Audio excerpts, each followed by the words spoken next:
जोरदार तालियों के द्वारा हम डॉक्टर नीतू चौधरी को हम बुलाते हैं, नीतू पी चौधरी को। जोरदार तालियों के द्वारा हम पास्टर को बुलाते हैं।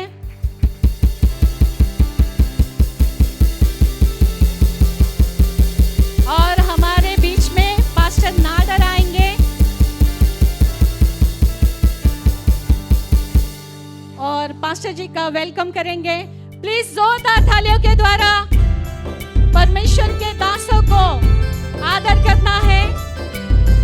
Thank you Lord.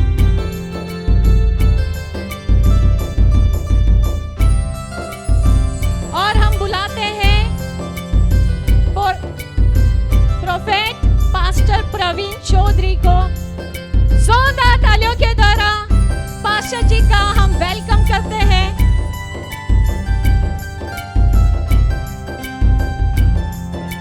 ओके, ये जोरदार है। Praise the Lord.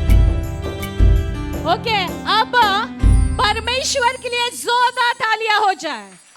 हाथों को उठाकर, यस, हाथों को उठाकर महान परमेश्वर का, यस, थैंक यू लॉर्ड।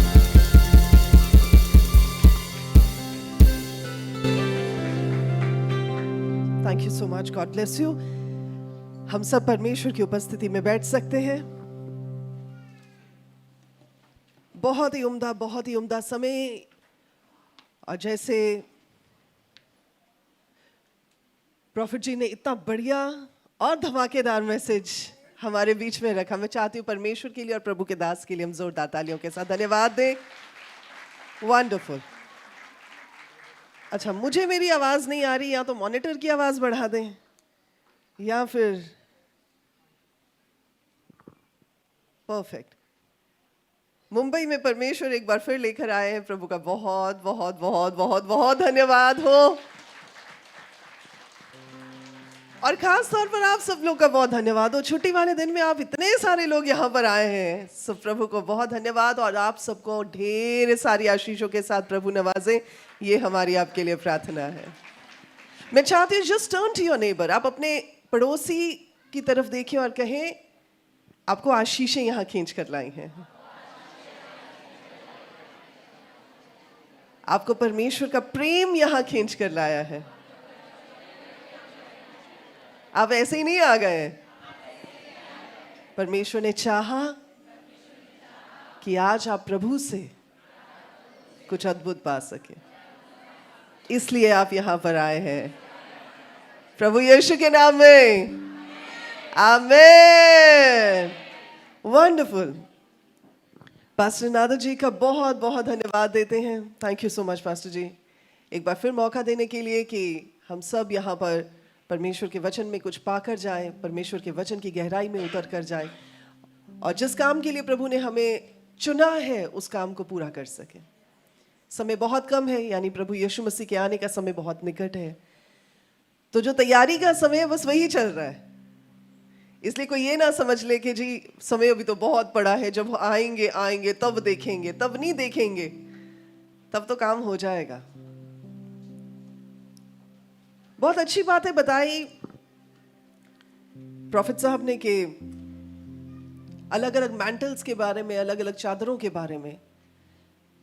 और वाकई हमारी एक ख्वाहिश है कि जब परमेश्वर इस जगह पर काम करने के लिए हम सबों के बीच में हैं, तो वो एक एक करके मैंटल्स जो हैं, एक एक करके जो चादर है, जो अभिषेक की चादर है, जो परमेश्वर की पावर की, परमेश्वर की ताकत की चादर है, वो एक एक पर आकर ठहर जाए।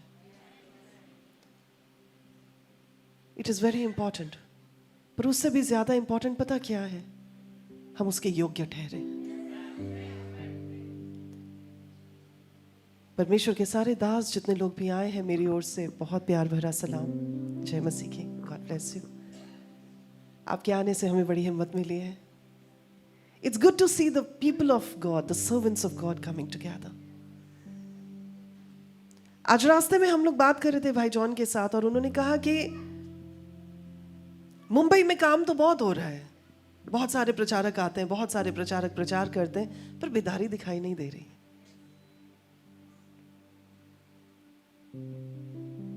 आई just want to tell you one thing, बेदारी बाहर से नहीं आती, बेदारी अंदर से शुरू होती है। जिस दिन एक व्यक्ति ये खड़ा होकर कहता है ना जी कि मैं तैयार हूं, जिस वचन को मैंने पाया है उस वचन को मैं अप्लाई करने के लिए तैयार हूं, कोई भी कॉस्ट देने के लिए तैयार हूं, किसी भी लेवल तक जाने के लिए तैयार हूं, किसी भी जगह पर खड़े होकर उस वचन को अप्लाई करने के लिए, लागू करने के लिए तैयार हूं, मैं आपको बोलूं रिवाइवल शुरू हो गया है। क्यों रिवाइवल नहीं आता? क्योंकि आज हमें सबको ये चाहिए हम और प्रचार सुन लें, हम और आशीषें पालें, हम और जो है परमेश्वर की ओर से अच्छी अच्छी चीजें जो हमारे लिए रखी हैं उनको रिसीव कर लें। बहुत अच्छी बात है, ये तो सब है हमारे लिए परमेश्वर की ओर से, पर क्या हम उसके योग्य हैं? अगर किसी की जिंदगी में ओबीडियंस नहीं है, आज्ञाकारिता नहीं है, अगर किसी की जिंदगी में पवित्रता नहीं है, अगर किसी की जिंदगी में परमेश्वर के साथ साथ चलना नहीं है, अगर किसी की जिंदगी में वो सब कुछ नहीं है जो वचन कहता है कि होना चाहिए, तो क्या फिर भी आशीष पाते जाएंगे? क्या कह सकते हैं कि हाँ जी हम वाकई में ही ब्लेस्ड हैं? मुझे सिस्टर जी आपकी गवाही बड़ी अच्छी लगी, परमेश्वर आपको बहुत आशीष दे। It is actually difficult to say, standing alone like a woman, you know, एक ऐसी औरत जिसके आगे पीछे किसी ने साथ ना दिया हो, खड़े होकर इस बात को कहना बड़ा मुश्किल होता है कि जी मैंने कोई कॉम्प्रोमाइज नहीं किया, मैंने किसी के साथ कोई परमेश्वर के अलावा जो है चीज़ों को नहीं ध्याया, मैंने केवल परमेश्वर को ध्याया है और मैंने कोई डाइल्यूशन नहीं की अपने फेथ में, और आज मैं यहाँ खड़ी हूँ इस बात की गवाही देते हुए कि मेरे परमेश्वर ने मेरे सर को ऊंचा किया। It takes guts to do that. It takes guts. That is what I'm talking about. यही बात मैं कर रही हूं। आपका जीवन, आपकी जिंदगी, your personal life, होता क्या है कि हम सब बाहर बड़े अच्छे होते हैं और जापानीज इस बात को कहते हैं कि हर इंसान के 3 चेहरे होते हैं। कितने चेहरे? कितने? जोर से बोलेंगे। अच्छा, जितने लोग मुझे जानते हैं उनको पता है कि मैं आपसे सुनना भी पसंद करती हूँ। ठीक है जी, तो मैं अकेली नहीं बोल के चली जाऊंगी, मैं आपसे सुनूंगी भी। तो आप तैयार हैं? Praise the Lord brother. So कितने चेहरे होते हैं लोगों के? एक चेहरा होता है जो हम दुनिया के सामने लेकर चलते हैं, होता है कि नहीं होता? आप जैसे भी अंदर महसूस कर रहे होते हैं, आपसे कोई पूछेगा हाँ जी सिस्टर जी जय मसीह की, प्रेज द लॉर्ड, कैसे हैं आप? कहेंगे मैं बहुत अच्छी हूँ। अंदर पता है बहुत कुछ चल रहा है, पर चेहरा, दुनिया वाला चेहरा अलग चेहरा होता है। दूसरा चेहरा होता है जो हमारे परिवार के सामने हमारा होता है, जो कुछ कुछ असली चेहरा होता है। बाहर से हम क्या करते हैं? कुड़कुड़ाकर आएंगे, दुखी आएंगे और घर आकर सारा गुस्सा उतार देंगे, क्योंकि बाहर वो गुस्सा नहीं उतार सकते। बाहर गुस्सा उतारेंगे तो क्लाइंट्स, कस्टमर्स, ऑफिसर्स, हमारे कुलीग्स, हमारे बॉसेस नाराज हो जाएंगे। इसलिए गुस्सा किस पर उतारते हैं? आकर अपने घर पर उतारते हैं, जो हमसे सबसे ज्यादा प्यार करते हैं। वो दूसरा चेहरा है जिसको हमारे घर के लोग जानते हैं। होता है कि नहीं होता? होता है। और तीसरा चेहरा जो हम असली हैं, जिसे हम और परमेश्वर जानते हैं, वो चेहरा जो केवल हमें पता है हम कौन है और हमारे अलावा सिर्फ परमेश्वर को पता होता है हम कौन है। तो हर इंसान 3 चेहरे कैरी करता है। अब प्रॉब्लम क्या है कि जिस चेहरे को, जो ओरिजिनल चेहरा है, जब हम कैरी करते हैं ना बाहर, तो लोग कहते हैं ये ऐसा है, ये वैसा है। हम कहते हैं हम तो जैसे हैं जी वैसे ही हैं, तो लोग पसंद नहीं करते। इसीलिए क्या होता है ना, एक और मुखौटा पहनना पड़ता है। पर आज मेरी आपके लिए प्रार्थना है, आप जैसे हैं, आपकी जीवन की, आपकी जिंदगी की लाइफस्टाइल जो है वो परमेश्वर को भाने योग्य हो जाए। और अगर आपकी जिंदगी में कोई ऐसी चीजें भी हैं जो परमेश्वर को नहीं भाती, परमेश्वर आपके मन में आज के वचन के द्वारा ऐसा काम करे, आज की पूरी संगति के द्वारा ऐसा काम करे कि आपकी जिंदगी परमेश्वर को भाने योग्य हो जाए। प्रभु यीशु के नाम में आपको बेदारी बाहर ना ढूंढनी पड़े, बेदारी आप ही से शुरू हो। आज मैं आपके साथ कुछ ऐसी बातें शेयर करने जा रही हूं जो प्रभु यीशु मसीह के चेलों ने उनसे कहा, प्रभु हमें प्रार्थना करनी सिखाएं।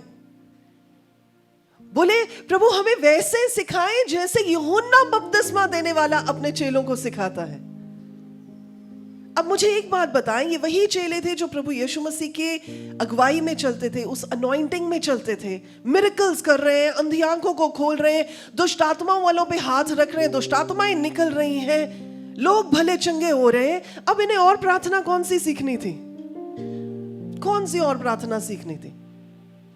पर उन्होंने कहा प्रभु हमें प्रार्थना करनी सिखाएं। इसका मतलब कि प्रार्थना एक ऐसी चीज है एक विश्वासी की जिंदगी में जिसको सिखाया जाता है, जिसको सीखा जाता है, जिसमें बढ़ा जाता है और जिसमें चला जाता है ताकि दुनिया को बदला जा सके।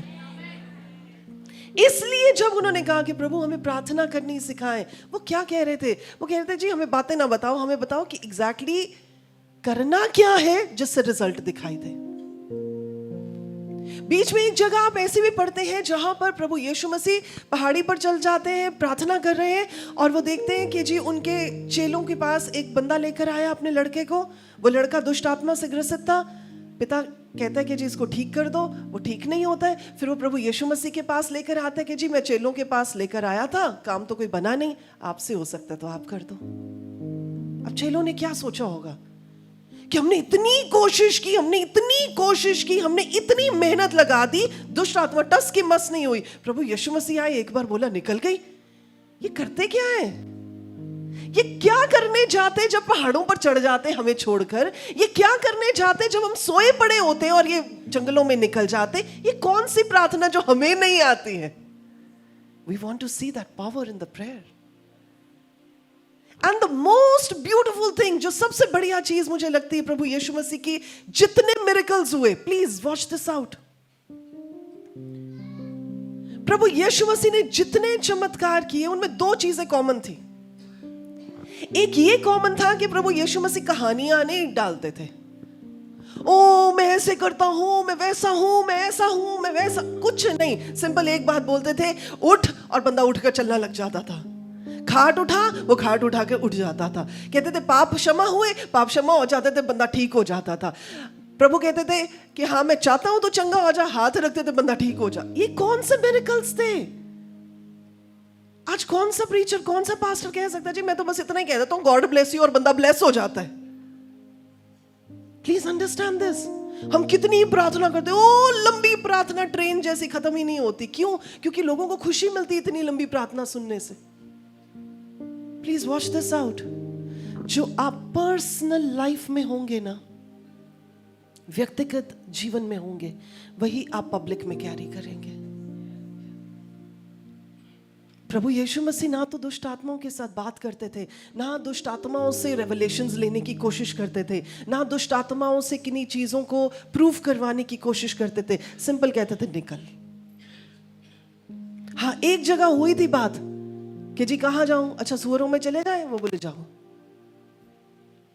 समझ रहे हैं आप इस बात को? मैं आपके साथ कुछ ऐसी बातें शेयर करने जा रही हूं, आप प्रार्थना की जिंदगी में कैसे पावरफुल हो सकते हैं, ताकि वो पावर आप जब बाहर आए तो आपके साथ वो पावर दिखाई दे। कितने लोग हैं जो कहते हैं हाँ जी मैं पावरफुल होना चाहता हूं? कम ऑन, हम सब पावरफुल होने चाहते हैं। हम में से कोई भी ऐसा जन नहीं है जो ऐसे पावरलेस सा बिलीवर हो, हाँ जी कर देंगे प्रार्थना, हो लग गई तो लग गई, हो गई तो हो गई, सुन लिया तो सुन लिया, नहीं तो रहने देते हैं, कोई बात नहीं, प्रभु की इच्छा नहीं होगी। ऐसी वाली प्रार्थना भी करते ना लोग। वो पावरलेसनेस की निशानी है। जो पावरफुल बिलीवर होगा ना, जो पावरफुल विश्वासी होगा, वो कहेगा कोई बात नहीं जी, मैं जानता हूं जैसे मैं प्रार्थना करूंगा मेरा परमेश्वर मेरी हर प्रार्थना को सुनता है, ये प्रार्थना भी हाँ और आमीन में पूरी होएगी जी। That is the power I am talking about. तो मैं आपके साथ कुछ बातें शेयर करने जा रही हूं। ऐसा नहीं ये बातें आपके लिए नहीं है, पर ये आपको रिमाइंड करवाएंगी, और मैं चाहती हूं कि जब आप आज रिमाइंड करवाए जाए तो आप इनको लागू भी कीजिएगा। करेंगे जी? मैं आपको हर एक पॉइंट के साथ एक चैलेंज भी दूंगी। आप तैयार हैं? चुनौती के लिए तैयार हैं? देखिए हम कहते जी हमने बदलना, हमने ही बदल देना सारा इंडिया। खुद को बदल नहीं सकते हम। जब तक खुद को ही नहीं बदलेंगे इंडिया को क्या बदलेंगे? प्रेरितों के काम 1:8 में ये बात कही गई, जब परमेश्वर का आत्मा तुम पर आएगा तुम क्या पाओगे? You will receive power. And when you receive power, जब आप पावर अपनी जिंदगी में उस बल को, उस ताकत को परमेश्वर की अपनी जिंदगी में रिसीव करते हैं, आपके चलने के तरीके से पता चल जाता है, आपके बात करने के तरीके से पता चल जाता है, आपके हाथ मिलाने के तरीके से पता चल जाता है कुछ होने वाला है जी। That is what I'm talking about. So, जब प्रभु यीशु मसीह के चेलों ने कहा हमें प्रार्थना करनी सिखाएं, वो कुछ ऐसा सीखना चाहते थे जो पहले नहीं सीखा था।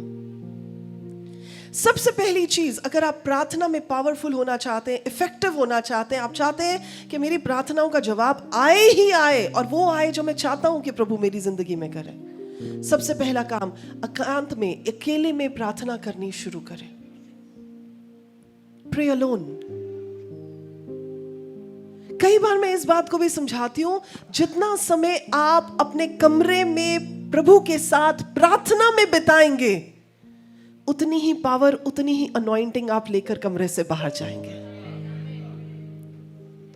There have been so many examples कि जब हम जिन सभाओं में आते हैं, जैसे आज तो हमें उधर से लेकर आए ना, ऐसे आयल्स में से आते हैं जब हम, तो लोग बाद में आके कहते हैं अपोस्टल नहीं तो इससे पहले कि आपने प्रार्थना की, जब आप वहां से निकले ही थे ना तो हमें ऐसा लगा परमेश्वर ने छुआ और हम ठीक हो गए थे। What is that? That is not Neetu B. Chaudhary, that is the presence of God. वो परमेश्वर की उपस्थिति है जो हमारे साथ चलती है। और मैं आपको पर्सनली बताऊं, जितना समय कोई भी, चाहे आप, चाहे मैं, चाहे कोई भी, हम जितना समय प्रभु के साथ एकांत में प्रार्थना में बिताएंगे, उतना जोर हमें कम लगता है बाहर आकर काम करने में। अब आप ये मत सोचिएगा ये प्रचारकों के बारे में है, नहीं जी, ये हर एक विश्वासी के बारे में है। आप में से जितने लोग स्ट्रगल भी कर रहे होंगे ना अपने काम में, अपनी सर्विस में, अपनी जॉब में, अपने बिजनेस में, आप सिर्फ प्रार्थना में क्वालिटी समय एकांत में परमेश्वर के साथ बिताकर देखें, जैसे ही आप बाहर आएंगे ना, अपने आप आपके जो कस्टमर्स हैं, अपने आप जो आपके क्लाइंट्स हैं, जो जिनके साथ आपके कॉन्ट्रैक्ट साइन होने, वो आपको फोन करेंगे और कहेंगे कि दादा ये वाला काम ऐसा नहीं, ऐसा है, हम आपके साथ काम करने के लिए तैयार हैं। आपकी जॉब में जैसे ही आप जाकर खड़े होंगे, आपको स्ट्रगल नहीं करना पड़ेगा, आपका काम एफर्टलेसली होना शुरू हो जाएगा। इसका मतलब ये नहीं है कि आप काम नहीं करेंगे, काम तो आपको करना ही पड़ेगा, बिना काम के थोड़ी होगा कुछ। आशीष तो काम पर आती है।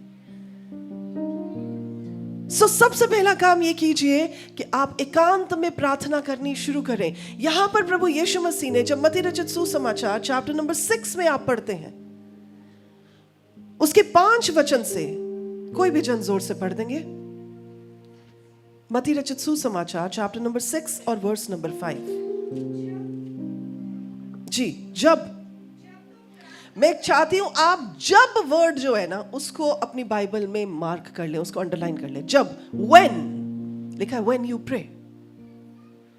यहां पर आपको एक छोटा सा उदाहरण देना चाहूंगी। एक बार एक क्लास में एक बच्चा होता है और वो जैसे ही टीचर एक सब्जेक्ट में एक टॉपिक शुरू करती है, वो इतना एक्साइटेड हो जाता है क्योंकि वो टॉपिक उसको बड़ा पसंद आता है।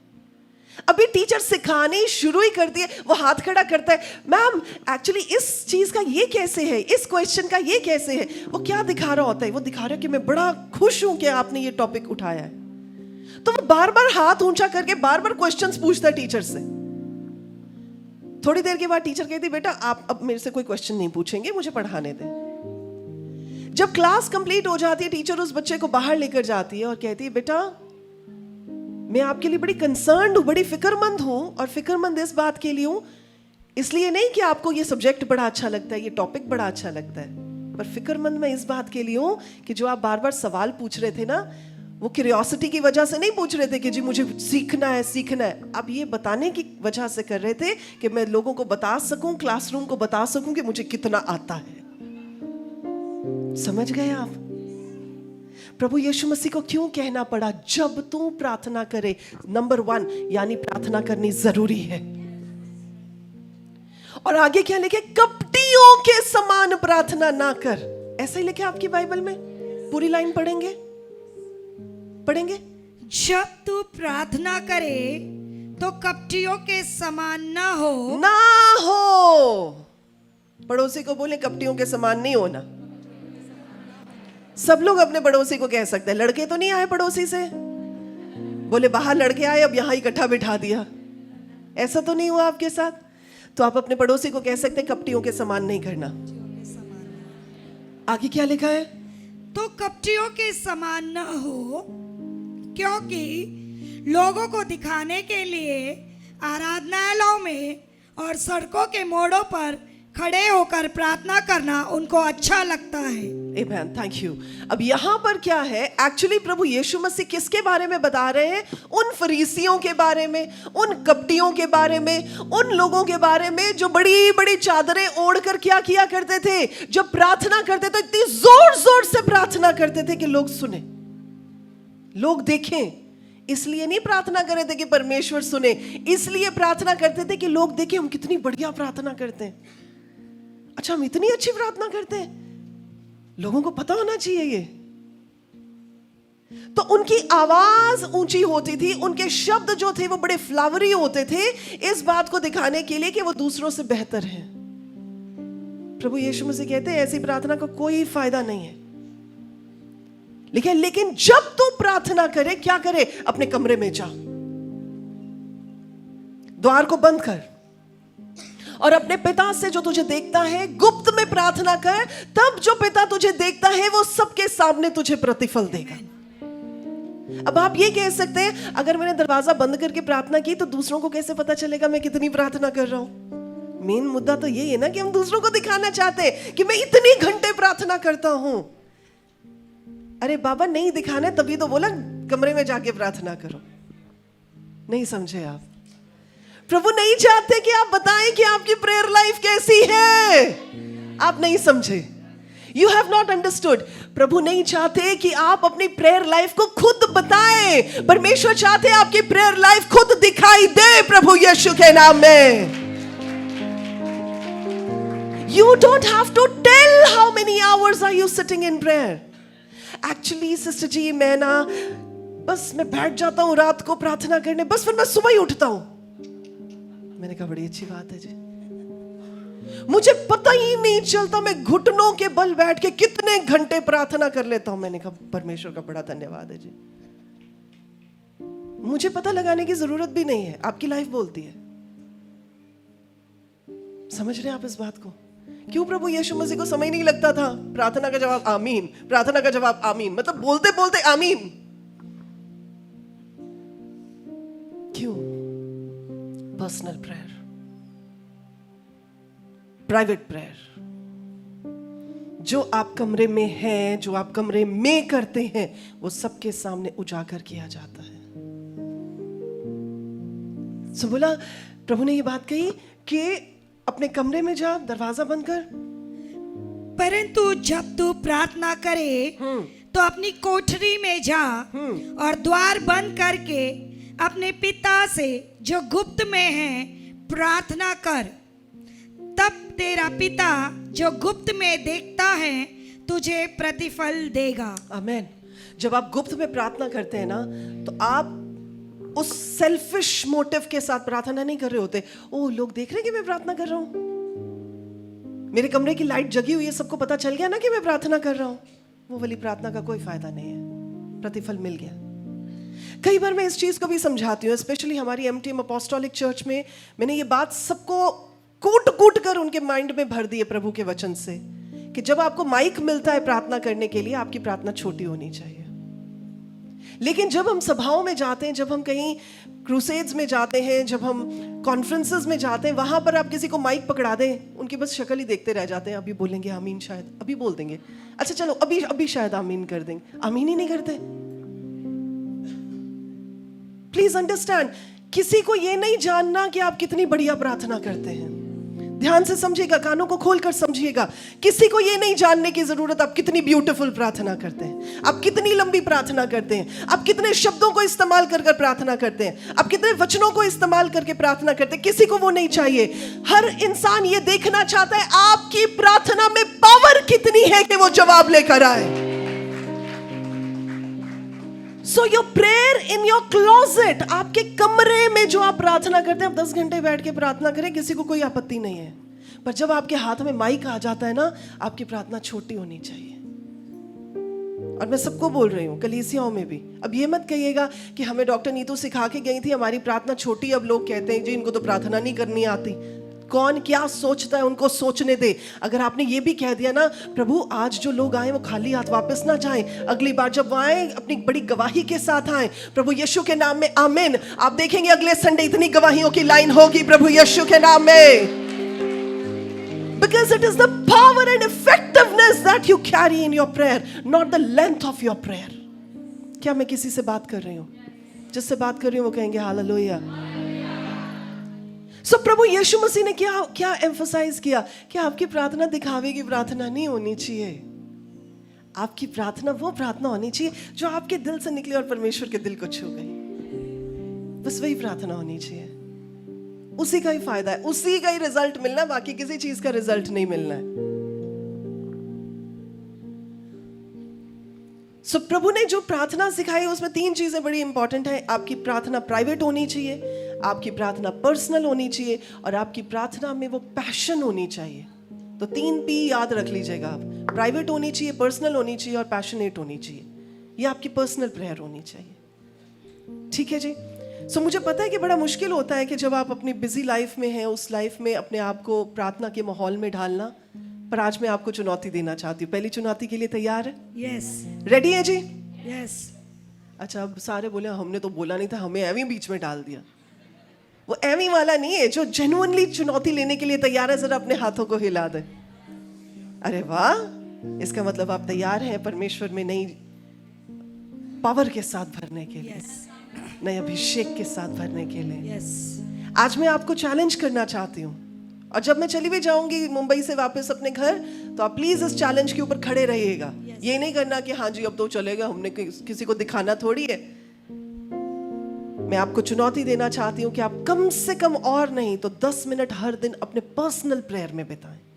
ये वो वाली प्रार्थना नहीं है जिसमें आप कह रहे हैं अच्छा चलो मैं 10 मिनट वचन ही पढ़ लेता हूँ, अच्छा मैं 10 मिनट सरमन सुन लेता हूँ, अच्छा मैं 10 मिनट यूट्यूब ऑन करता हूँ और कोई वर्शिप सॉन्ग सुन लेता हूँ। वो वाली प्रार्थना नहीं।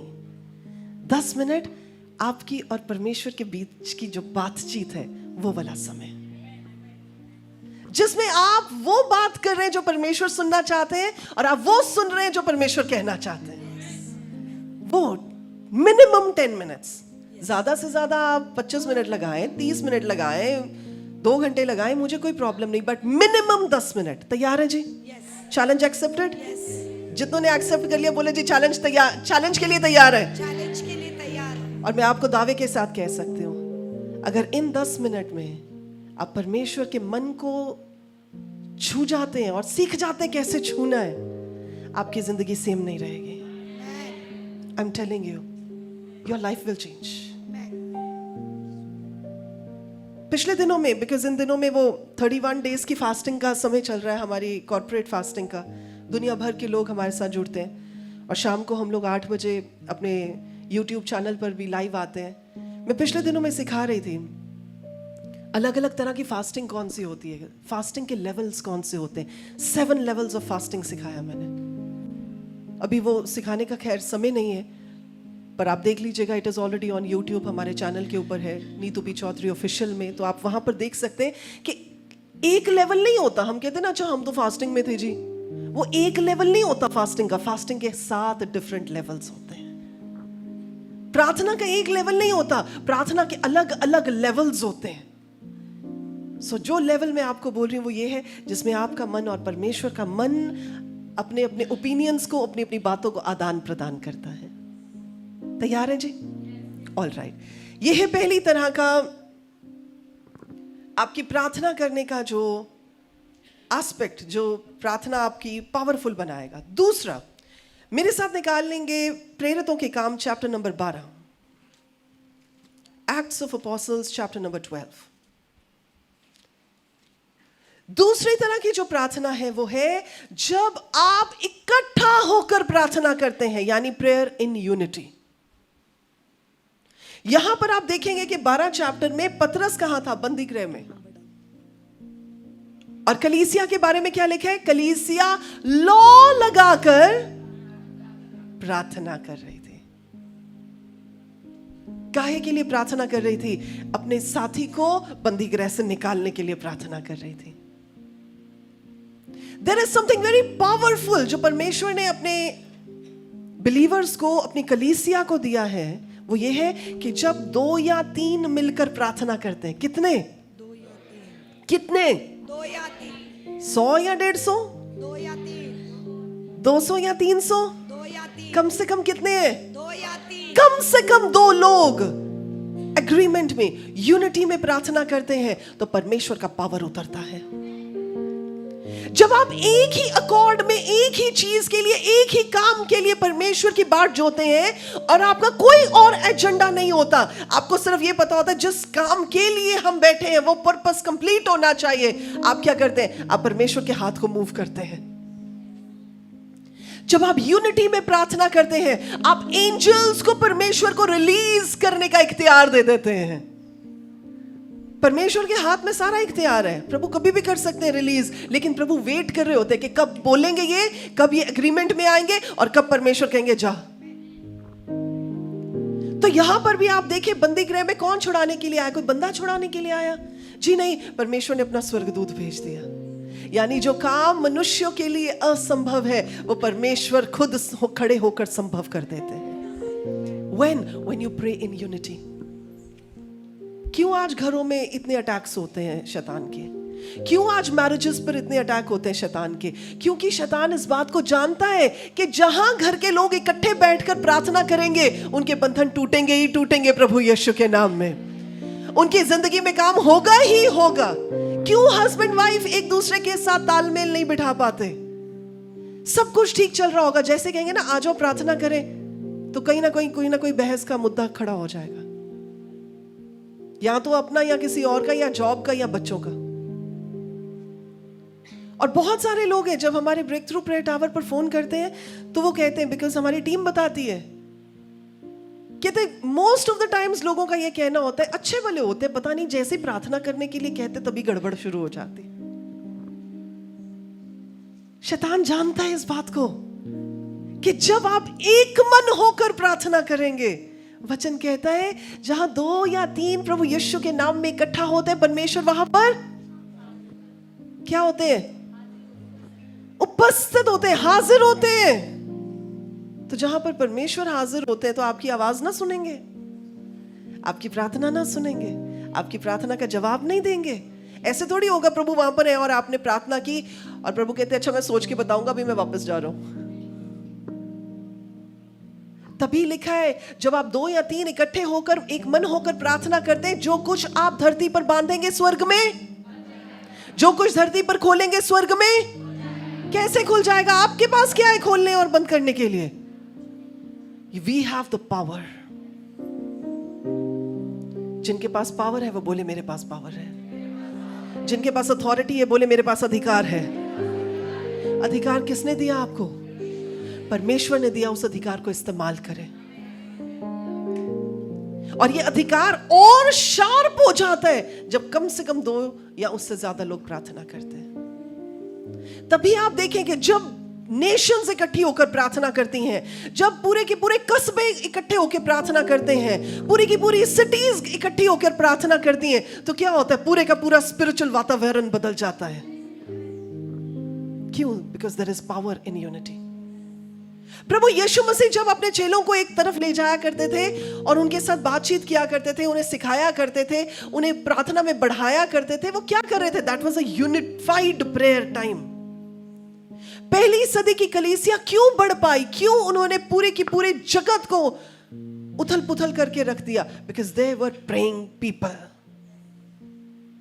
जो एक पावरफुल क्रिश्चियन होगा वो वही होगा जो एक प्रेयरफुल क्रिश्चियन होगा, और जो प्रेयर लेस बंदा होएगा वो पावरलेस बंदा होएगा। आप ये सोच रहे होंगे कि इतना टाइम आप प्रार्थना के ऊपर क्यों लगा रहे हैं? वो इसलिए लगा रहे हैं क्योंकि सारी फाउंडेशन ही यहीं से शुरू होती है। हम सब कुछ सुन सकते हैं, हम सारी आशीषों को आमीन कर सकते हैं, हम हर चीज चाहते हैं हमारी लाइफ में, बस जैसे जैसे प्रोफेसी हुई है बस वही प्रोफेसी पूरी हो जाए। पर वो पूरी कब होगी? जब आपकी प्रेयर लाइफ उस जगह पर होगी जहां वो प्रोफेसी अनलॉक हो सकती है।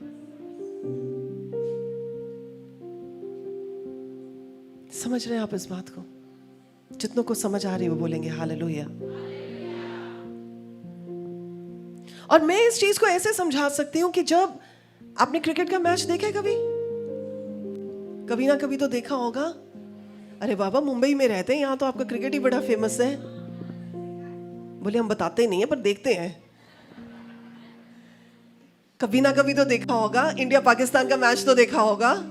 हाँ जी, जरा हाथ हिलाए। तो सारे प्लेयर सेम ही परफॉर्म करते हैं? नहीं, कोई ऐसा प्लेयर होता है जो बहुत बढ़िया परफॉर्म कर जाता है, जिसका उस दिन कहते हैं ना कि इट वॉज माई डे।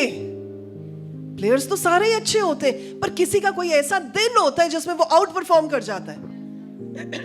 और किसी में ऐसा भी होता है कि जी पहली में ही वो क्या कहते हैं, डक हो जाता है ना, क्लीन बोल्ड डक जो भी कहते हैं, तो हो जाता है कई बार। बट अगर वो सारी टीम इकट्ठे एक ही गोल के लिए नहीं खेलेगी तो वो जीत नहीं सकते। जब हम यूनिटी में प्रार्थना करते हैं, हमारा एक गोल होता है, हम किस काम के लिए मिल रहे हैं। यहां पर जब आप acts of apostles chapter number 12 पढ़ते हैं, सब लोग इस बात के लिए प्रार्थना कर रहे थे पतरस सही सलामत वापस आ जाए। अब जरा समझे, सबने क्या किया? कम ऑन, मुझे लग रहा है आपको नींद आ रही है। नींद तो नहीं आ रही? आप अगले लोग नहीं बोलेंगे, पिछले लोग बोलेंगे। हाँ जी, क्या किया कलीसिया ने? शाबाश, क्या किया कलीसिया ने? उन्होंने इकट्ठे होकर इतनी प्रार्थना की कि परमेश्वर की इतनी पावर उतरी कि वहां पर स्वर्गदूत जो है रिलीज कर दिया गया, और उन्हें यकीन ही नहीं हुआ कि हमारी प्रार्थना ओके हो गई है। आज मेरी आपके लिए प्रार्थना है, जब आप अपने परिवारों में, अपनी कलीसिया में, अपनी कम्युनिटी में इकट्ठा होकर प्रार्थना करें, आपके लिए इम्पॉसिबल पॉसिबल में तब्दील हो जाए प्रभु यीशु के नाम में। और जब आपके पास प्रार्थना का जवाब आए, जैसे पतरस चलता हुआ उस घर में आया, रोदे ने दरवाजा खोला, उसने देखा हाँ ये कौन है, कितनी आवाज तो पतरस की, हाँ ये तो पतरस है। अंदर जाकर बता रही, कह रहे थे को धोखा लगा होगा, वो पतरस का स्वर्गदूत होगा, पतरस नहीं होगा। क्योंकि it was a completely uncalled, it was a completely impossible task कि कोई विश्वास ही नहीं कर पाया। अच्छा हो गया, ये कैसे हो गया? आज मेरी आपके लिए प्रार्थना है, जब आप अपने घर में प्रार्थना करें, आप ऐसे ही चौकन्ने हो जाए प्रभु यीशु के नाम में। आप ऐसे ही एस्टोनिश्ड हो जाए प्रभु यीशु के नाम में। क्योंकि जब आपकी गवाही आए, गवाही चलती हुई आपके घर में आए और आप कहे ये कैसे हो गया प्रभु यीशु के नाम में, there is power that is generated when you pray in unity. इसलिए इकट्ठा प्रार्थना करना इंपॉर्टेंट है। तो प्रभु यीशु मसीह ने जब उन्हें सिखाया, हमें प्रार्थना करनी सिखाए, पहला क्या था? गुप्त प्रार्थना करें, अकेले प्रार्थना करें। दूसरा क्या है? मिलकर प्रार्थना करें, इकट्ठा प्रार्थना करें। तीसरा, जब आप प्रार्थना करें, आपके सामने कोई मुद्दा होना चाहिए प्रार्थना करने का, कि जी मैं ये समय लगा रहा हूं, मैं किस चीज के लिए प्रार्थना कर रहा हूं। क्या मैं अपने रिलेशनशिप को परमेश्वर के साथ स्ट्रॉन्ग करने के लिए कर रहा हूं, या मैं कोई चीज परमेश्वर के सामने रख रहा हूं, या मैं किसी क्वेश्चन का आंसर मांग रहा हूं, या फिर मैं किसी प्रॉब्लम का सलूशन मांग रहा हूं। कोई चीज होनी चाहिए आपके सामने परमेश्वर के साथ बात करने के लिए। अब आपका बर्थडे हो और कोई आपसे पूछे आपका बर्थडे आ रहा है, क्या गिफ्ट लेकर दें, तो आप कहते कुछ भी ले देना। ऐसे ही होता है हमारे घर में। तो जब जब मेरा बर्थडे आता तो मुझे पूछते क्या लेके दें, मैं कहती कुछ भी ले देना। मतलब समझ ही नहीं आती क्या लेकर देना। तो कुछ भी हो सकता है। वो चॉकलेट भी हो सकती है, वो मिठाई का डिब्बा भी हो सकता है, वो सूट भी हो सकता है, वो साड़ी भी हो सकती है। हो सकता है जब मुझे वो मिले मैं कहूँ यार ये तो चाहिए ही नहीं था। प्लीज समझिएगा इस बात को। तो बजाय इसके कि जब मुझसे पूछा जाए आपका बर्थडे आ रहा है क्या लेके दे, मैं बोलूं अच्छा मुझे ना मान लीजिए नई सैंडल की जरूरत है, एक काम करना सैंडल तो लेनी थी, बर्थडे पे ले लेते। तो मेरे पास एक मुद्दा है कि अगर मुझे कुछ चाहिए तो मैं उसको बोलूं। आपको जो कुछ परमेश्वर से चाहिए उसे बोलकर परमेश्वर के सामने रखें। Don't just aimlessly go anywhere. हाँ यहां भी चले जाते, अच्छा नहीं चलो यहीं मोड़ जाते, अच्छा नहीं ये प्रार्थना यहां मोड़ देते। आपके पास एक मुद्दा होना चाहिए। You should pray with a purpose. और अगर आप ये कह रहे हैं कि डॉक्टर नीतू क्या हम हमेशा परमेश्वर से मुद्दों पे बात करें, नहीं, ये भी एक मुद्दा हो सकता है कि प्रभु मुझे कुछ नहीं चाहिए, मैं तो सिर्फ थैंक यू करने आया था। But you should have something जिसकी वजह से आप बैठ रहे हैं प्रार्थना में। नहीं तो बैठे रहेंगे, सोचेंगे क्या बोलना क्या था, करना क्या था, बोला था चैलेंज है 10 मिनट का, बस 10 मिनट कर लेते हैं, अब क्या करें। You should have a purpose. आपका एक उद्देश्य होना चाहिए प्रार्थना के पीछे। तो दूसरी चुनौती मैं आपको ये देना चाहती हूं, अब से एक डायरी मेंटेन करना शुरू करें। हर दिन जब आप प्रार्थना में बैठते हैं कुछ पॉइंट्स लिख लिया करें कि प्रभु आज मेरे मन में आया कि मैं अपने पड़ोसी के लिए प्रार्थना करूं, आज मेरे मन में आया मैं अपने कुलीग के लिए प्रार्थना करूं, आज मेरे मन में आया कि जी मैं इस चीज के लिए प्रार्थना करूं, मैं अपने शहर के लिए प्रार्थना करूं। उसको लिख लें, उसको लिख लें, पुट इट ऑन पेपर कि प्रभु मैं प्रार्थना करता हूं हमारे मुंबई शहर में रिवाइवल आए, मैं प्रार्थना करता हूं प्रभु आप हमारी जिंदगियों को इस्तेमाल करें, मैं पुट इट ऑन पेपर। यहां पर मुझे प्रभु यीशु मसीह का एक उदाहरण बड़ा अच्छा लगता है, आप मेरे साथ निकाल लीजिए यूहन्ना रचित सुसमाचार चैप्टर नंबर 17। यूहन्ना रचित सुसमाचार चैप्टर नंबर 17। यहां पर आप देखें 3 भागों में ये पूरा चैप्टर बटा हुआ है। पहले में लिखा है यीशु की महायाजकीय प्रार्थना स्वयं के लिए। किसके लिए? स्वयं के लिए। जोर से बोलेंगे, स्वयं के लिए, खुद के लिए। यानी वो इस बात की प्रार्थना कर रहे हैं कि परमेश्वर मेरी जिंदगी से आपका नाम ऊंचा हो, आपके द्वारा मेरा नाम जो है वो ग्लोरीफाई करे, मेरे द्वारा आपका नाम ग्लोरीफाई करे। He is praying for himself. दूसरा मुद्दा क्या है? अपने चेलों के लिए। और तीसरा मुद्दा क्या है? सभी विश्वासियों के लिए। वो एमलेस प्रार्थना थोड़ी कर रहे हैं, वो एक इंटेंशन के साथ प्रार्थना कर रहे हैं कि मुझे पता है मैं क्या बात कर रहा हूं। ऐसी सी प्रार्थना मत करें प्रभु चलो देख लेना कैसे करना, फिर आपको ही पता होगा कि क्या करना है। फिर ये कौन सी प्रार्थना है? आपको ही पता होगा प्रार्थना क्या करनी है, तो परमेश्वर को तो वैसे ही पता है प्रभु ने क्या करना है।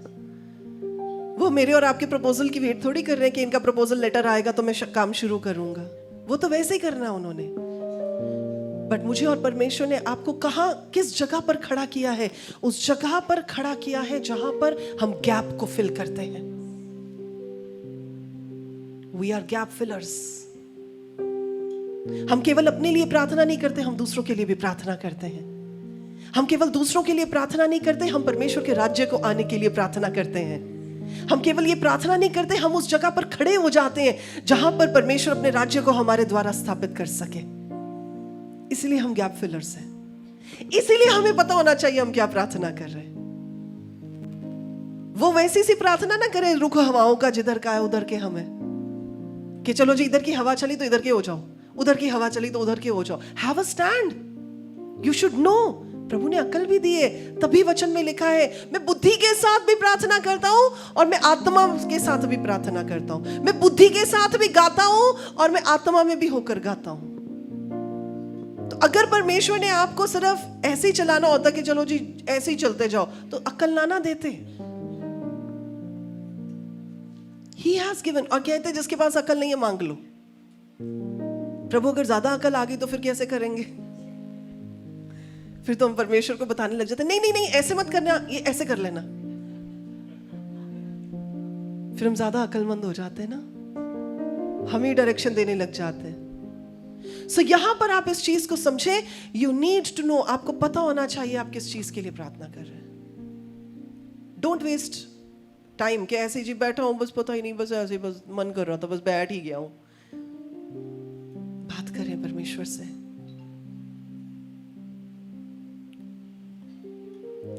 सो यहां पर ये तीसरी चीज है जो आप सीख सकते हैं। चौथी चीज, पहला थिस्सलुनीयों को जब आप पढ़ते हैं चैप्टर नंबर 5 में ये बात कही गई है। जब आप 16 से 18 वचन को पढ़ते हैं, लिखा है निरंतर, अच्छा बस आवाज गई, हाँ जी शाबाश, निरंतर। निरंतर, ये निरंतर कौन सी प्रार्थना होती है? यानी सारे काम काज छोड़ के बैठ जाए प्रार्थना में? हाँ, अगर किसी दिन प्रभु कहे तो कर भी लो, कोई टेंशन नहीं है। पर कौन सी प्रार्थना? निरंतर प्रार्थना। निरंतर प्रार्थना का मतलब होता है कि आप हर समय परमेश्वर के साथ कम्युनिकेशन में हैं। हर समय आप परमेश्वर से बातचीत कर रहे हैं, ये जानना चाहते हैं कि परमेश्वर आपकी जिंदगी में क्या चाहते हैं, ये जानना चाहते हैं कि आप परमेश्वर के साथ कितने क्लोज हैं, परमेश्वर बताना चाहते हैं आपको कि आपको किस मुद्दे पर प्रार्थना करनी है। आप कंप्लीट कम्युनिकेशन में रहते हैं। तो लिखे निरंतर प्रार्थना करते रहो। जब आप लूका रचित सुसमाचार पढ़ते हैं चैप्टर नंबर 18, वहां पर आपको एक विधवा औरत के बारे में पता चलता है, एक बूढ़ी औरत के बारे में पता चलता है, जो न्यायी के पास आती है, रोज ही आ जाती है। अब ये जो न्यायी होता है, ये नहीं लिखा कि किस चीज का न्याय चुकाना है इसको, पर रोज आ जाती है। वो गॉड फेयरिंग बंदा नहीं होता, वो कहते हैं यार ये रोज आ जाती, देखो क्या प्रॉब्लम क्या है इसको। वो इसलिए नहीं उसका न्याय चुकाता क्योंकि उसको उससे कोई दर्द है या वो उसका कुछ भला करना चाहता है, वो इसलिए उसका न्याय चुकाना चाहता है क्योंकि वो बार बार उसका दिमाग खा रही है।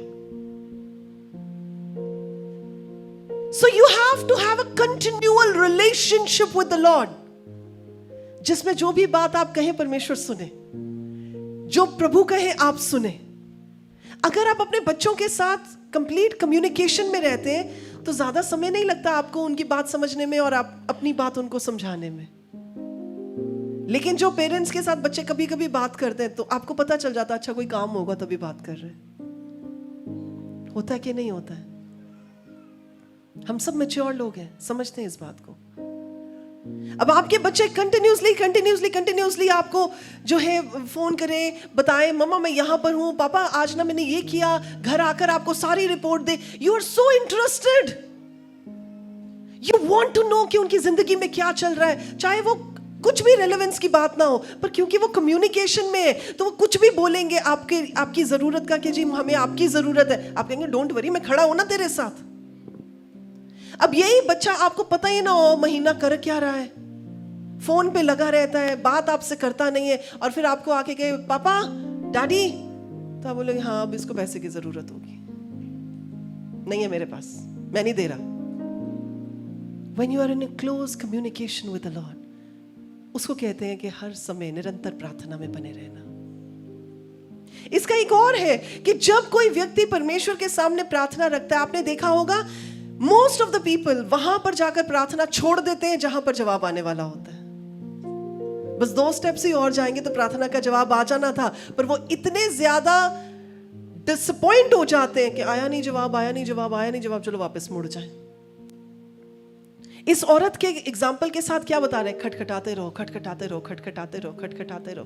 रहो, जब तक खुल नहीं जाता तब तक खटखटाते रहो। और मैं इस बात को ऐसे भी समझाती हूं, PUSH, pray until something happens, push। तब तक दरवाजे को धक्का मारते रहो जब तक खुल नहीं जाता। कई दरवाजे ऐसे होते हैं जिनको धक्का मारने के बाद ही खुलेंगे।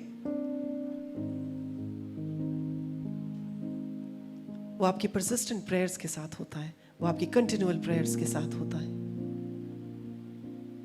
मैं आज एक और चैलेंज आपको यहां देना चाहूंगी। आप में से कितने लोग हैं जो कह सकते हैं कि हाँ जी हमारी जिंदगी में कुछ ऐसे मुद्दे हैं जिनका जवाब आज तक हमने देखा नहीं है? हाँ जी, कितने लोग हैं जो कह सकते हैं? ईमानदार, कितने ईमानदार लोग हैं हम? हाँ जी, इट्स ओके, नहीं आया जवाब तो कौन से बिग डील है, नहीं आया जी, हाथ हिला दे, नहीं आया। कि एक ऐसा मुद्दा है, 2 ऐसे मुद्दे हैं जहां पर हमने बड़ी प्रार्थना की, जवाब नहीं आया। I want to challenge you to stay. आज मैं आपको चैलेंज करना चाहती हूँ, प्रार्थना करनी बंद ना करें। मैं किसी से बात कर रही हूं, प्रार्थना करनी बंद ना करें। नहीं जवाब आया कोई टेंशन नहीं, पर प्रार्थना करते रहे। कब आएगा जवाब कोई मायने नहीं रखता, प्रार्थना करते रहे। वाल सखाबना खबारू हा कैसा है एनतहा शखवालते जोहो को बरहा खबर रही के बिने के बेजुहांदा जवालते रोहा कैसे। लोग आपका अनादर भी करें, आप पर उंगलियां भी ताने, आपको ये भी कहें अभी तक जवाब नहीं आया, रुके नहीं, प्रार्थना करते रहे। शखाबा रूहा के नखेज़ाही वालते रूहा के ज़नाताही। Don't stop praying. जब तक जवाब आ नहीं जाता, हन्ना की तरह बैठकर प्रार्थना करें। जब तक जवाब आ नहीं जाता, हन्ना की तरह रो रो कर प्रार्थना करें। जब तक जवाब आ नहीं जाता, अपने अंदर का सारा गम इकट्ठा कर कर प्रार्थना करें और ऐसे टूट कर प्रार्थना करें जैसे हन्ना ने प्रार्थना की थी। ऐसा हो नहीं सकता कि परमेश्वर आपकी प्रार्थना को ना सुने। आज I just want to speak in this place as the woman of the most high God. जब आप रोकर टूट कर प्रार्थना करें, जो कुछ आप में रह गया उसको समेट कर परमेश्वर के सामने प्रार्थना करें। This is my prayer for you this day. परमेश्वर आपकी प्रार्थना सुने प्रभु यीशु के जीवित नाम में, और प्रभु वैसे ही उस प्रार्थना का जवाब दे जैसे एली के शब्द के रिलीज होने के साथ हन्ना की जिंदगी में गवाही आई थी। आज मेरे यहां बोलने के बाद आपकी जिंदगी में उस प्रार्थना की गवाही खड़ी हो जाए प्रभु यीशु के नाम में। Let you be able to see the result of your prayers.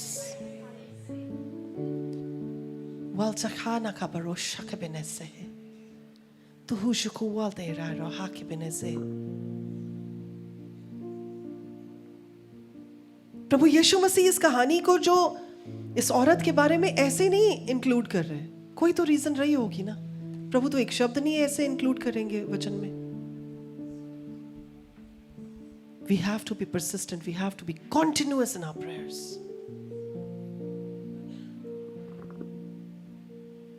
इसलिए लिखा है हर समय प्रार्थना करते रहे। अगर आप दानियल की जिंदगी को भी देखें, हम लोग बात करते हैं ना इन सारे महान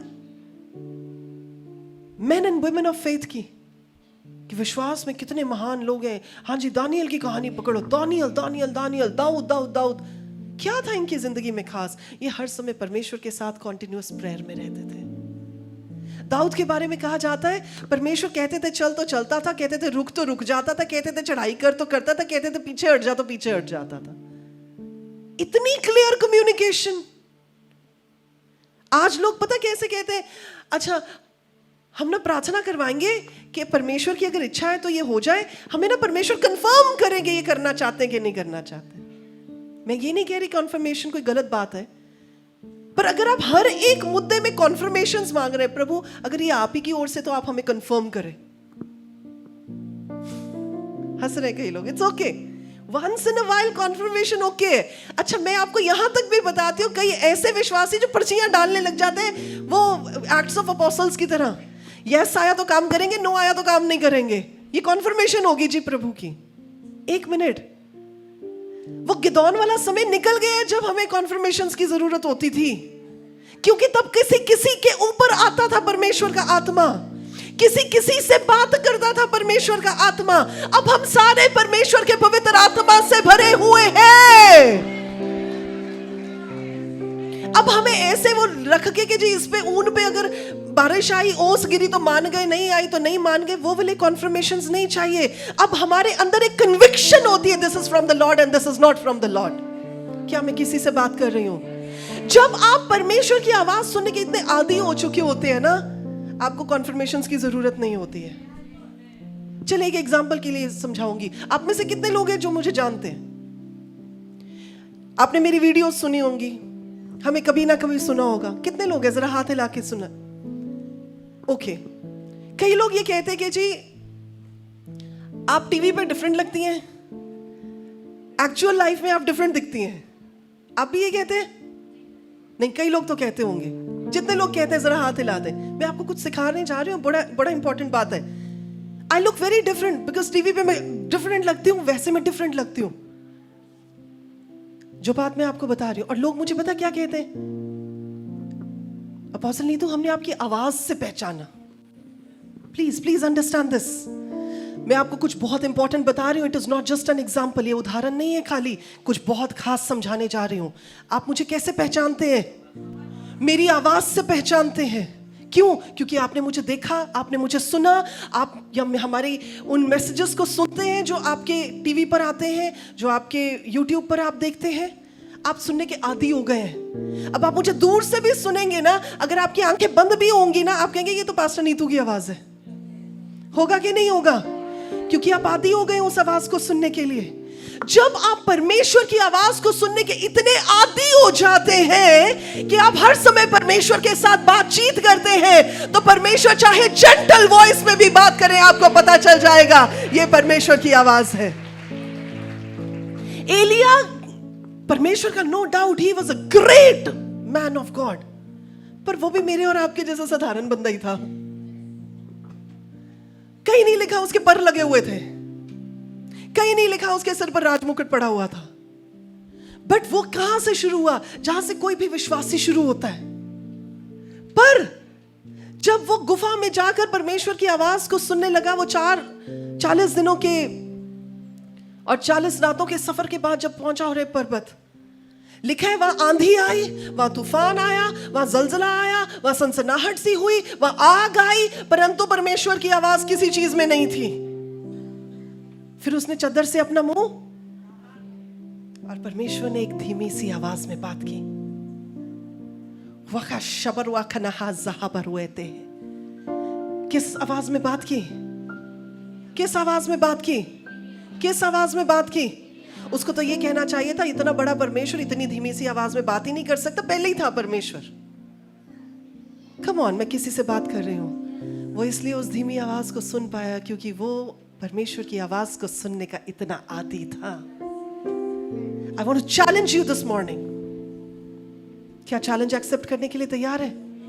जितने लोग तैयार है बोले मैं तैयार हूं। जोर से बोलेंगे। आपकी आवाज मेरी आवाज माइक से ज्यादा होनी चाहिए। जितने लोग तैयार है बोले मैं तैयार हूं।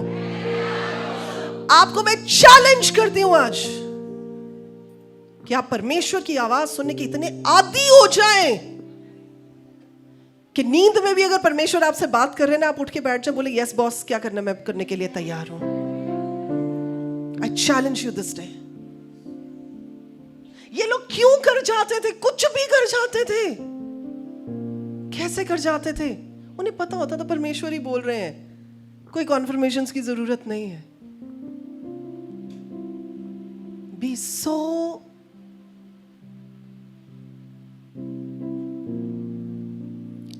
या मैं इस बात को ऐसे कहना चाहूंगी,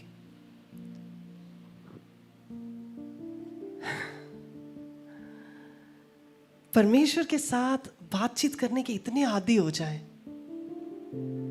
कि जिस दिन आप परमेश्वर से बात ना करें, परमेश्वर आपको मिस करना शुरू हो जाए। मुझे लगा था आप इस समय जोश के साथ खड़े हो जाएंगे, पर आप में कोई जोश नहीं दिखाई दिया। अगर यही बात मैंने पंजाब में बोली होती ना, तो शायद लोग, come on people of God, आप परमेश्वर के साथ बातचीत करने के इतने आदी हो जाने चाहिए कि जिस दिन आप परमेश्वर से बात ना कर पाए, परमेश्वर बोले, जैसे परमेश्वर आदम को ढूंढते हुए आए थे, आदम तू कहां है? May the Lord come looking for you। बेटा क्या हो गया, आज बात नहीं की? मैं मिस कर रहा था। जब आपके बच्चे आपके साथ बातचीत करते हैं और आप इतने आदी हो जाते हैं उनकी बातचीत सुनने को, जिस दिन वो स्कूल से वापस आए और कॉलेज से वापस आए, अपने बस्ते को फेंके और कमरे में चले जाए, आप उसके पीछे पीछे जाते हैं, आज बताया नहीं क्या हुआ कॉलेज में? क्या मैं किसी से बात कर रही हूं? आपके साथ होता है ऐसा? मेरे साथ होता है। मैं भी एक माँ हूं। मैं कमरे में चली जाती हूँ, बेटा बताया नहीं, आज क्या कैसा रहा दिन? मम्मा मैं बाद में बात करूं। अच्छा नहीं, चल थोड़ा सा बता दे कैसा रहा दिन। You long to hear। क्यों? क्योंकि वो बच्चा आपसे हर बात करता है। कि आप वो बच्चे हैं जो अपने पिता से हर बात करने के लिए तैयार हैं? कि आप वो बच्चे हैं जो कॉन्टिन्यूअस प्रेयर में रहने के लिए तैयार हैं? मैं तो I M that kind of a person. मैं परमेश्वर को कहती हूं, प्रभु बाकियों का नहीं मुझे पता, पर आपकी हर बात मेरे लिए मायने रखती है।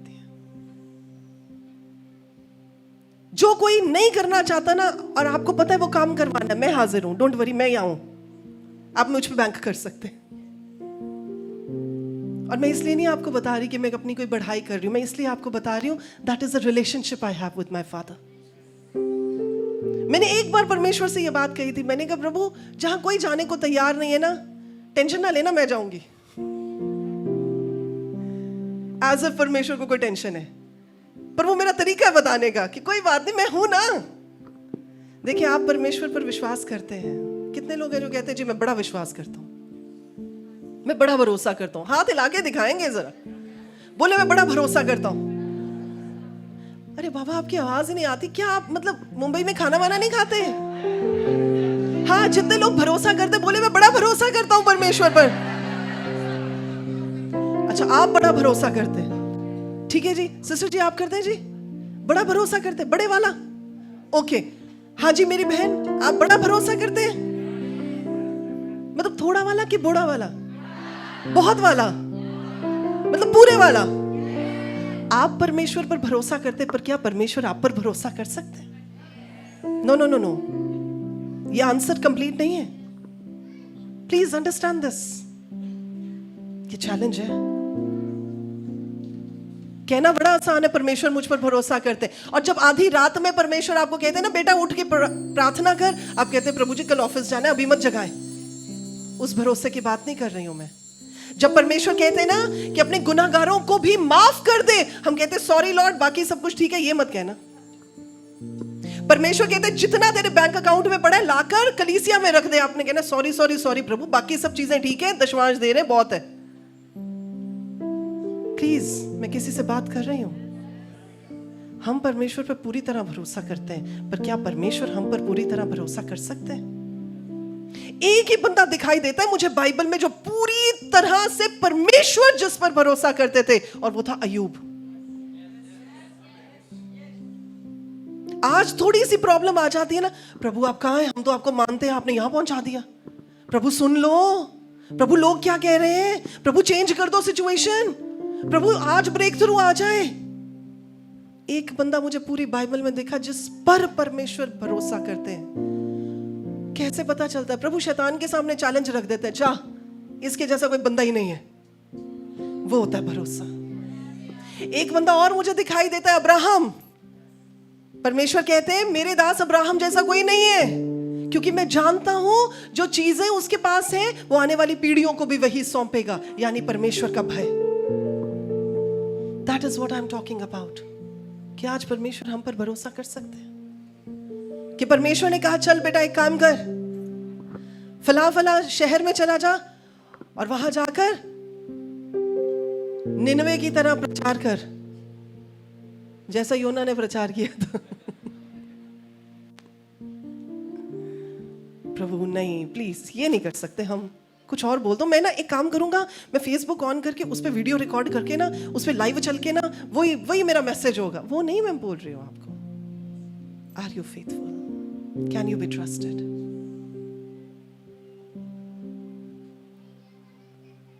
जब मैं इस बारे में बात कर रही हूं ना कि कैन यू बी ट्रस्टेड, क्या परमेश्वर आप पर भरोसा कर सकते हैं?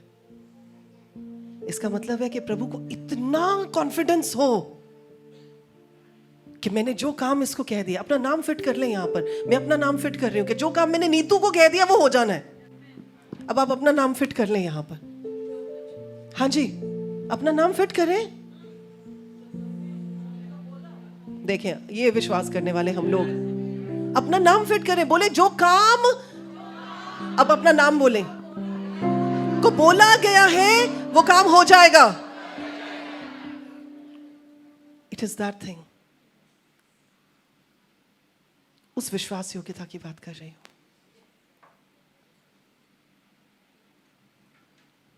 So, जब हम ये सीख रहे हैं ना कि जी प्रार्थना करनी है, कैसे प्रार्थना करनी है, प्रार्थना में क्या होना चाहिए है, ये भी पार्ट उसी में शामिल है।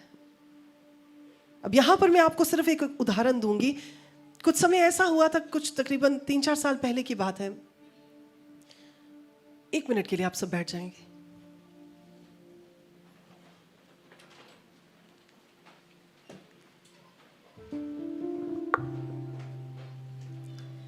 तीन 4 साल पहले की बात है। एक उड़ीसा से हमें किसी बहुत पिछड़े हुए इलाके से, किसी ट्राइबल एरिया से एक फोन आया करता था हमारे ब्रेक थ्रू प्रेयर टावर में। और एक पास्टर है जो एक्चुअली पासबानी में आए, लेकिन वो ओरिजिनली एक किसान थे। और उन्होंने रोज फोन करना कि जी हम यहाँ पर अपोस्टल नीतू की मीटिंग करवाना चाहते हैं, आप उनसे बात कराएं हमारी, हमने ये अरेंजमेंट करना है, हमने वो अरेंजमेंट करना है, हमारे गांव में कोई परमेश्वर को नहीं जानता है, हम फिर भी परमेश्वर का काम करवाना चाहते हैं, हम परमेश्वर की दासी को इनवाइट करना चाहते हैं। रोज मेरी टीम कह देती थी कि पास्टर जी ये पॉसिबल नहीं है, ये पॉसिबल नहीं है, क्योंकि वो बहुत ज्यादा पिछड़ा इलाका था उड़ीसा का। वहां तक पहुंचना ही एक बहुत बड़ा चैलेंज था। यानी आप अगर चंडीगढ़ से आ रहे हैं तो आपको 3 फ्लाइट्स चेंज करनी पड़ेंगी, उसके बाद भी आपको 8-10 घंटे बाय रोड, जो कि बड़ी गंदी रोड्स थी, वहां पे जाना पड़ेगा। तो उन्होंने कहा जी हमने सारे पासवानों को, जो भी हमारे नामी गिरामी जो लोग हैं, हमने सबको फोन किया, लेकिन सबने मना कर दिया। अब हमारी उम्मीद इसी बात पे टिकी है कि परमेश्वर की दासी आएंगी वहां पर और हमारे गांव का उद्धार होगा। अब रोज फोन आता था, रोज मेरी टीम कहती थी कि नहीं पॉसिबल, प्लीज नहीं पॉसिबल। एक दिन मैं वही ऑफिस में थी तो मुझे मेरी टीम कहती, मैम इनका रोज फोन आता है, 1 मिनट आप बात कर लें। मैंने फोन उठाया, मैंने कहा हाँ जी पास्टर जी बात हो रही है। मैंने सारी बात सुन ली, मुझे पता था मैंने ना ही करनी है। तो मैंने बोला कि अच्छा जी, तो कहते तो आप आ रही हैं ना? मैंने कहा हाँ जी मैं आ रही हूँ। मैं किसी को बहुत इंपॉर्टेंट मैसेज देने जा रही हूँ। मैंने कहा जी मैं आ रही हूँ। मैंने फोन रखा, मैंने कहा परमेश्वर ये गलत करवा दिया आपने, this is not fair Lord. मैंने कहा बंदे कोई जा नहीं रहे, इतना मुश्किल ट्रेन है, इतना रिस्की एरिया है, कहीं से भी कोई हमले हो जाएंगे। मैंने कहा मुझे आपने आगे खड़े कर दिया है, हाँ क्यों करवाया? मैंने कहा मैंने ना करने के लिए फोन उठाया था, आपने हाँ करवा दिया। जब तक वो मीटिंग की डेट नहीं आ गई, जब तक वहां तक पहुंचने का समय नहीं आ गया, मैं रोज सोचती थी मैं कैसे मना करूं। अच्छा आज फोन कर दूं, अच्छा मैं खुद ही बात कर लेती हूं कि नहीं नहीं वो गलती से हो गया था, मैं नहीं आ रही हूं, हो नहीं सकता है, इट इज नॉट पॉसिबल। बहरहाल मैंने परमेश्वर को बोला, मैंने कहा ठीक है प्रभु अब जैसा करना है ठीक है, चलने दे, मेरे को नहीं पता कि आपकी क्या इच्छा है, बट लेट इट बी। उनसे पहले हमारी छत्तीसगढ़ में अलग अलग जगहों में बड़े मिरेकल क्रूसेड्स हो रहे हैं, मतलब भीड़ों की भीड़, इतना काम, इतना सब हो रहा है वहां पर। और यहाँ पर एक आप अलग से नए से गांव में जा रहे हैं जहां आप किसी को नहीं जानते, बोली आपकी मैच नहीं करती है, लोग समझ पाते नहीं हिंदी, और ट्राइबल एरिया है, एक्यूट जो इंटरनल्स एरिया में जाकर, इंटीरियर्स ऑफ उड़ीसा। वहां जब मैं पहुंची और वहां पहुंच के मैंने देखा, मैंने कहा यहाँ तो वॉशरूम्स भी नहीं है, परमेश्वर कहाँ ले आए आप? और मैं फिर अपने मन में कह रही थी नहीं तो ये सारी तेरी गलती है, सोच समझ के हाँ कहना चाहिए था। और फिर जहां पर रहे चले, जो भी हुआ उसमें मैं अकेली गई थी, बिकॉज और भी मिनिस्ट्री के काफ़ी सारी कमिटमेंट्स थी जो सर संभाल रहे थे, बाकी लोग संभाल रहे थे। तो मैंने सोचा ट्राइबल एरिया तो अकेले ही चले जाते हैं, इतनी कौन सी वो बात है। पहले दिन मैं वहाँ गई और मैं इतनी कुड़कुड़ाई, मैंने कहा प्रभु ये तो बहुत गड़बड़ हो गई। मैंने कहा यहाँ तो प्रॉपर हाइजीनिकली भी चीज़ें सेट नहीं है। मैंने कहा Lord this is not fair. उस दिन शाम को उन्होंने बाय फेथ एक बड़ी सारी ग्राउंड में, जो उनके गांव की ग्राउंड थी, वहां पर बड़े बड़े स्पीकर्स लगवा दिए। अच्छा वहां से हम निकले तो मैं सोच रही इतने स्पीकर लगवा दिए, जानते हैं कोई है नहीं यहाँ प्रभु को, कौन आएगा इतने बड़े ग्राउंड में? ये मनुष्य की सोच, जो मेरी सोच।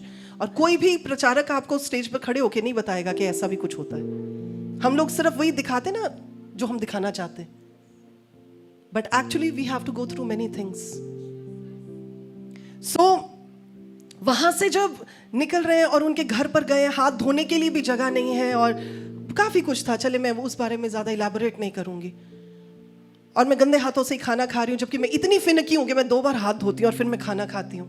और मैं अपने मन में सोच रही हूँ, मैंने कहा कहानी तू ये क्या है यार, व्हाट इज दिस, अपने आप में ही बातें कर रही हूँ। पहली शाम वहां पर सभा होती है, पता नहीं कहाँ से लोग आ जाते, 700-800 लोग आ गए ग्राउंड में। ग्राउंड इतना बड़ा था, 700-800 लोग दिख ही नहीं रहे थे, मतलब थोड़े से ही लग रहे थे। पहले दिन परमेश्वर ने वहां खड़े करके घोषणाएं करवानी शुरू की। जितने बीमार हैं जी, चाहे वो परमेश्वर को नहीं भी जानते, वो अपने बिस्तरों से उठ खड़े होंगे प्रभु यीशु के नाम में। अब वो पूरा गांव प्रभु को नहीं जानता, लेकिन सुन सब रहे क्योंकि इतने बड़े बड़े स्पीकर लगवाए हुए हैं चारों तरफ। और जो जो काम वहां हुआ, जो जो लोग आए, जैसे जैसे प्रभु ने किया, बड़ा प्रभु का धन्यवाद हो, बड़ा प्रभु ने उस जगह पर अपना जलाल जाहिर किया। डे 2 में पीपल वर एक्सपेक्टिंग, भीड़ों की भीड़ आनी शुरू हो गई। पता नहीं कौन कौन से गांव से, वो उधर के गांव से, उधर के गांव से, उधर के गांव से लोग आने शुरू हो गए। देखते देखते पूरा का पूरा ग्राउंड भरना शुरू हो गया। हमने कहा जी नहीं, उनको हिंदी नहीं समझ में आ रही, उड़िया में ट्रांसलेट करें। मैं हिंदी में बोल रही थी, उड़िया में ट्रांसलेशंस हो रही थी। परमेश्वर ने इतना भयानक काम किया उस जगह पर, जैसे परमेश्वर की पवित्र आत्मा की आग लग गई। लोग अपने बीमारों को ला लाकर स्ट्रेचर पे, कुर्सियों पर आ रहे हैं। बस बोल रही हूं मैं वो नहीं कि मैं हाथ रखती हूं, मैं यूजुअली हाथ नहीं रखती प्रार्थना के समय। I just speak. That is what God has given us the anointing for. We just speak and God enables those things to happen. तो मैं बोल रही हूँ परमेश्वर में होकर, और लोग चंगे होते चले जा रहे हैं। कुर्सियों से उठ रहे हैं, व्हीलचेयर से उठ रहे हैं, स्ट्रेचर से उठ रहे हैं, चलते जा रहे हैं। हाहाकार मच गई जी। तीसरे दिन वो ग्राउंड में खड़े होने की जगह नहीं थी, और वहां पर तीसरी शाम तक, पहली शाम में कुड़कुड़ा रही थी, दूसरी शाम मेरे पास कुड़कुड़ाने की कोई रीजन नहीं थी। मैं सिर्फ उस कमरे में जाकर जहां मैं रह रही थी, मैं सिर्फ धन्यवाद दे रही थी। मैंने कहा प्रभु बहुत धन्यवाद हो, बहुत धन्यवाद हो परमेश्वर कि आप इस जगह पर लेकर आए, आप अपने कामों को कर रहे हैं। तीसरी शाम वो पास्टर वहीं पर, वो सारी स्टेज के ऊपर पैरों में गिरकर कहते हैं, मैं परमेश्वर की दासी का धन्यवाद देना चाहता हूं। जबकि सब मेल पास्टर्स ने ये बात कह दी कि जी हम नहीं आ सकते, ये बहुत मुश्किल जगह है। सिर्फ ये एक औरत थी जिसने कहा कि मैं आने के लिए तैयार हूं। जो बात मैं आपको बता रही हूं, ट्रस्टिंग की बात बता रही हूं। तीसरी शाम वो लोग जो उसी गांव के लोग थे, जो उससे 2 रातें पहले बिस्तर पर पड़े हुए थे, वो अपनी लाठियों को उठाकर लेकर चलते हुए आ रहे, कहते 6 महीने से बिस्तर से नहीं उठे थे, अब हम उठकर गवाही देने के लिए आए हैं। उसके बाद मेरे पास कंप्लेन करने की कोई रीजन नहीं थी। बस मैं जाकर सिर्फ आंसुओं के साथ परमेश्वर का धन्यवाद करती रही। और जब मैं वापस आ गई, मुझे फोन करके वो पास्टर कहते पास्टर नहीं, तो आपसे एक बात करनी थी। जो गांव हमारे घर का पानी नहीं पीता था, उन 3 दिनों की सभाओं के बाद पूरा का पूरा गांव परमेश्वर में आ गया।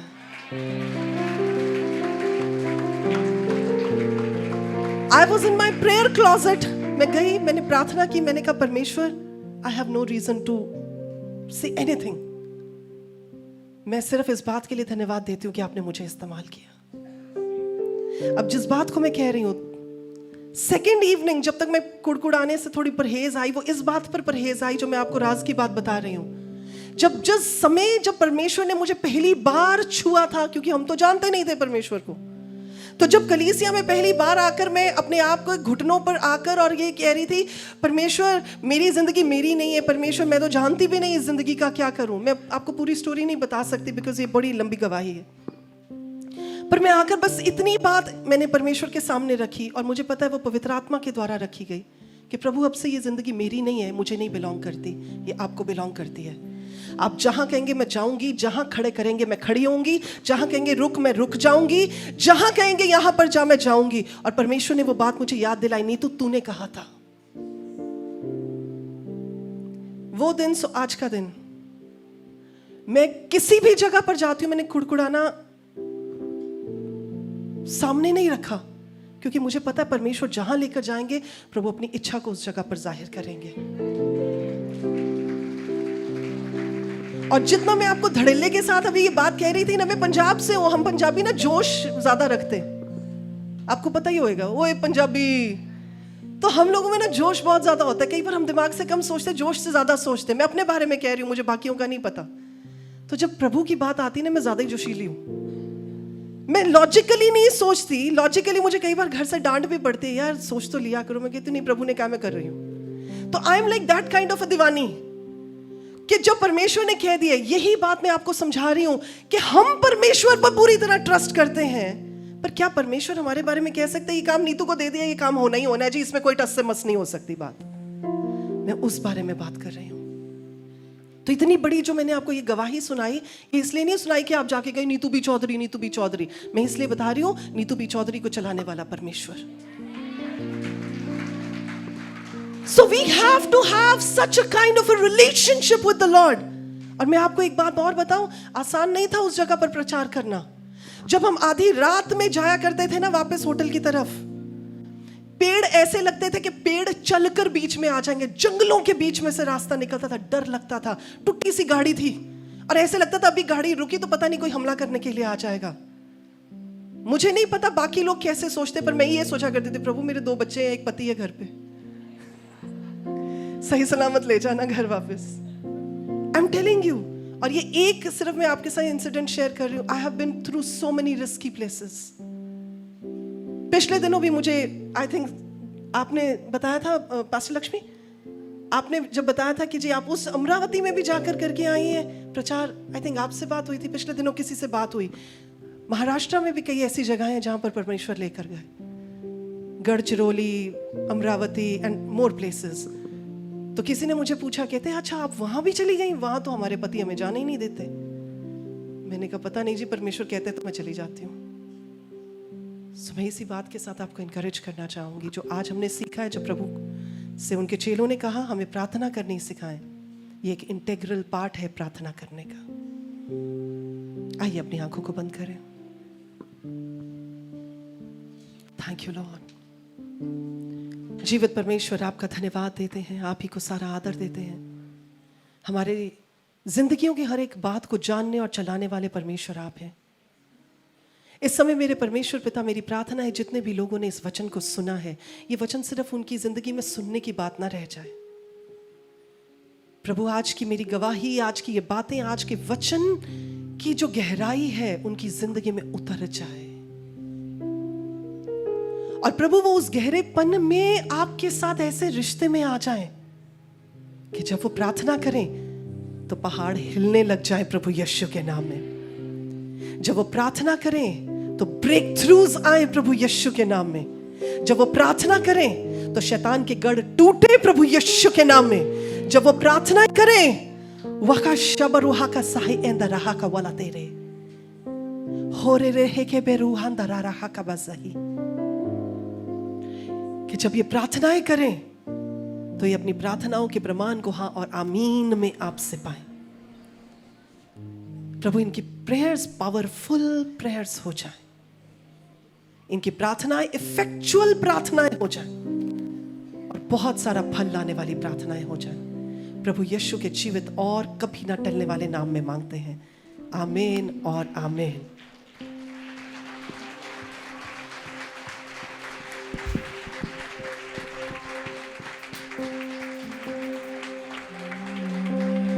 सेशन 2 में मुझे अगुवाई हो रही है कि सेशन 2 में आपके लिए परमेश्वर प्रोफेटिक अनॉइंटिंग को और हीलिंग अनॉइंटिंग को इस जगह पर रिलीज करने जा रहे हैं। And I am seeing many of you, इस जगह पर बहुत सारे ऐसे लोग हैं जो आज अपने बंधनों से छूटकर, रिहा होकर इस जगह से वापस जाएंगे। और केवल आप ये नहीं कहेंगे हाँ मुझे अच्छा महसूस हो रहा है, मुझे लाइट महसूस हो रहा है। आपके चेहरों पर परमेश्वर की नई चमक दिखाई देगी। और जब आप घर जाएंगे ना, आपके घर के लोग आपको देखकर कह सकेंगे कहाँ से होकर आए आप, आपके चेहरे पर अलग ही कुछ नूर है। प्रभु यीशु के जीवित नाम में हम जोरदार तालियों के साथ प्रभु को धन्यवाद देंगे। Thank you so much, God bless you all. Thank you so much sister.